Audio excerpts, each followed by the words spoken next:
El 1 de febrero de 1990 compareció el vicepresidente del gobierno, Alfonso Guerra, en relación con las actividades desarrolladas por su hermano Juan Guerra. Juan Guerra, que pocos meses antes estaba en el paro cobrando 28.023 pesetas, pasó a gozar de suculentos beneficios, chalés y lujosos coches. En muy poco tiempo, el hermanísimo, como fue llamado, pasó de operario en la fábrica sevillana de Santa Bárbara y de vendedor de enciclopedias junto al comunista José María Torres Zapico a mandar más que el propio delegado del gobierno, gracias a los buenos oficios de su hermano, Alfonso, que hizo realidad en su propia familia las promesas de redimir al proletariado, ya que su otro hermano, Adolfo, el famoso de los langostinos del Sena, ya era director de Mercasevilla y se distinguía por la liberalidad con que utilizaba la visa oro, mientras Antonio, el Patillas, recorría España abriendo gasolineras o comprando solares con tarjeta de presentación de hermano de Alfonso.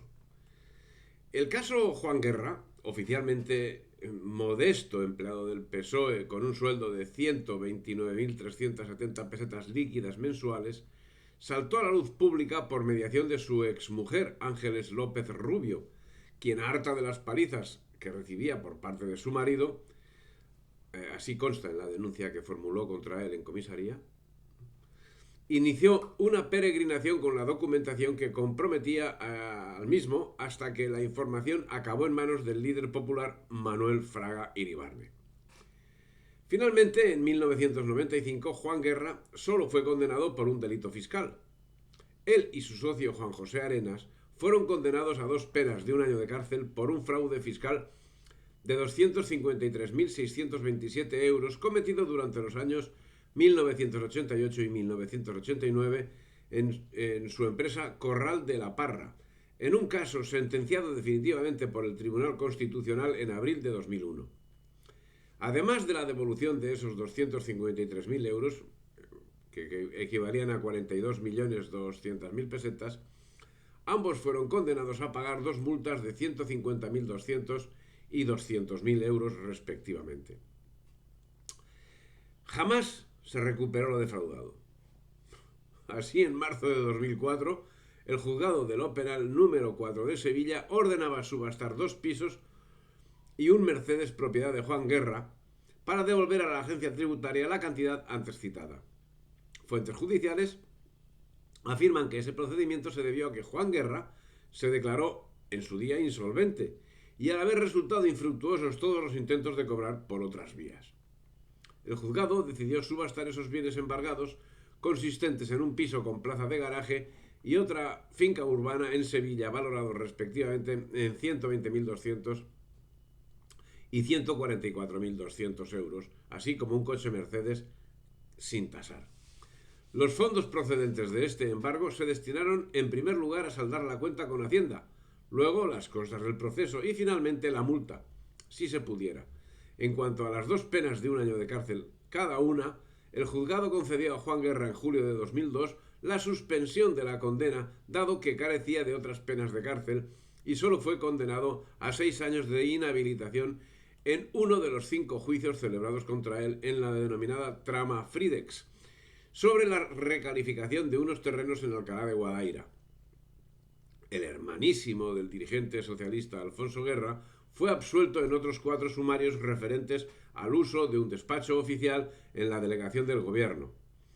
El de Francosur sobre la compra de unas fincas, el de Comasa referente al proyecto para construir un hotel en vísperas de la Expo 92 de Sevilla, y el de Litomed sobre el desvío de enfermos renales de la sanidad pública a una clínica privada. El angelito lloraba amargamente y protestaba diciendo que a ver si un socialista no podía enriquecerse. Ese es un asunto que, como tantos otros del sistema, pues no acabó resuelto. Tan es así que en 2005 aparecieron más facturas falsas en Sevilla relacionadas con el ex socio de Juan Guerra, un ex miembro de Al Qaeda.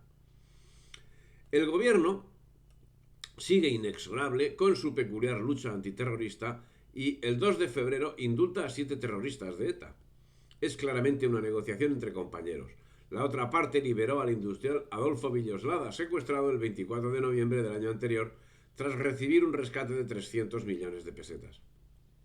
El 20 de marzo de este año, José María Aznar sucede a Manuel Fraga en la presidencia del PP y presenta el Congreso de su partido como la alternativa al PSOE. Y es que, visto que no podía dar otro cargo a Fraga, lo sitúan de presidente de la Junta de Galicia el 5 de febrero. En el terreno de la mutilación educativa es publicada la LOCSE el día 3 de octubre, que solo sería cumplida en los aspectos negativos de la misma, como por ejemplo el marcado en el artículo 13c que reza: aplicar a las situaciones de su vida cotidiana operaciones simples de cálculo y procedimientos lógicos elementales. Por cierto, el cumplimiento fue estricto, ya que los chavales terminaban sus estudios sabiendo resolver a duras penas cuestiones muy, pero que muy elementales, y saltándose olímpicamente, por ejemplo, el artículo 13a, que regula utilizar de manera apropiada la lengua castellana y la lengua oficial propia de la comunidad autónoma. En lo que sí incidieron muy especialmente fue en la instrucción marcada en el artículo 13g, que señalaba como objetivo conocer las características fundamentales de su medio físico, social y cultural, y las posibilidades de acción en el mismo. Tan es así que los niños no aprendían los ríos más importantes de España, de Europa y del mundo, que les quedaba muy lejos, y sin embargo conocían al dedillo las acequias del lugar. Y así, andando los años, la pelea con los chiquillos por infundir cultura encontraba en muchas ocasiones una triste respuesta por parte de los educandos. ¿Y para qué me va a servir eso? ¿Para continuar con el ¿para qué me va a servir las matemáticas? ¿O el ¿para qué me van a servir los estudios? Preguntas que han sido y son generalizadas en los chiquillos que han tenido la desgracia de nacer, vivir y malformarse en el sistema. Y es que al sistema lo único que le interesa es tener ciudadanos que voten y basen su libertad y su cultura precisamente en eso. Como conformación de lo afirmado y remate de la jugada, el artículo 15.2 de la citada ley reza: los alumnos accederán de un ciclo educativo a otro siempre que hayan alcanzado los objetivos correspondientes. Cosa que hace pensar cuáles son los objetivos correspondientes, ya que en el punto siguiente sigue rezando: en el supuesto de que un alumno no haya conseguido dichos objetivos, podrá permanecer un curso más en el mismo ciclo con las limitaciones y condiciones que, de acuerdo con las comunidades autónomas, establezca el gobierno en función de las necesidades educativas de los alumnos. Total, que los chicos pasaban los cursos sin aprender nada. Habían convertido la escuela en una guardería donde el guardador carecía de autoridad y en demasiadas ocasiones hasta de formación. En este año se produjeron 24 asesinatos por el terrorismo y 37.231 niños asesinados en los centros abortistas o de exterminio al servicio del sistema. Si te ha gustado el vídeo, dale me gusta, difunde y suscríbete al canal.